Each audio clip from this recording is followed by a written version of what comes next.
The people most affected by climate change are no longer some imagined future generation, but young people alive today. Perhaps that will give us the impetus we need to rewrite our story, to turn this tragedy into a triumph. We are, after all, the greatest problem solvers to have ever existed on Earth. We now understand this problem. We know how to stop the number rising and put it in reverse. Is this how our story is due to end?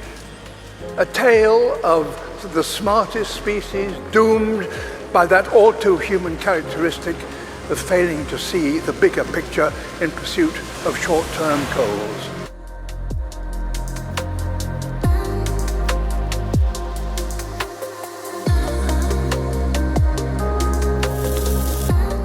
Your Excellencies, delegates, ladies and gentlemen, as you spend the next 2 weeks debating, negotiating, persuading and compromising, as you surely must, it's easy to forget that ultimately the emergency climate comes down to a single number: the concentration of carbon in our atmosphere, the measure that greatly determines global temperature. And the changes in that one number is the clearest way to chart our own story, for it defines our relationship with our world.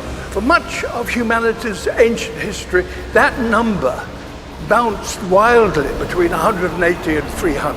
And so too did global temperatures. It was a brutal and unpredictable world.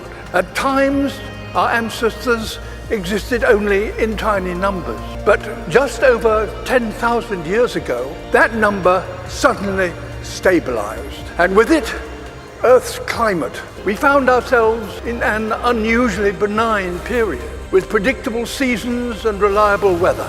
For the first time, civilization was possible, and we wasted no time in taking advantage of that. Everything we've achieved in the last 10,000 years was enabled by the stability during this time. The global temperature has not wavered over this period by more than plus or minus 1 degree Celsius. In the last 150 years, the world has warmed on average by just over 1 degree Celsius, and our atmosphere now contains concentrations of carbon dioxide that have not been equaled for millions of years. If we continue on our current path, we will face the collapse of everything that gives us our security: food production, access to fresh water, habitable ambient temperature, and ocean food chains. And if the natural world can no longer support the most basic of our needs, then much of the rest of civilization will quickly break down.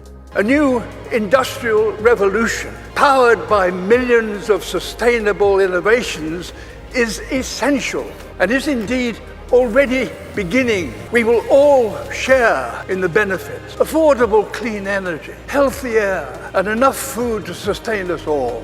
Climate change is a threat to global security that can only be dealt with by unparalleled levels of global cooperation. It will compel us to question our economic models and where we place value, invent entirely new industries, recognize the moral responsibility that wealthy nations have to the rest of the world, and put a value on nature that goes far beyond money. And through global cooperation, we may achieve far more than tackling climate change. We may finally create a stable, healthy world where resources are equally shared and where we thrive in balance with the rest of the natural world. We may, for the first time in the entire history of humanity, come to know what it feels like to be secure.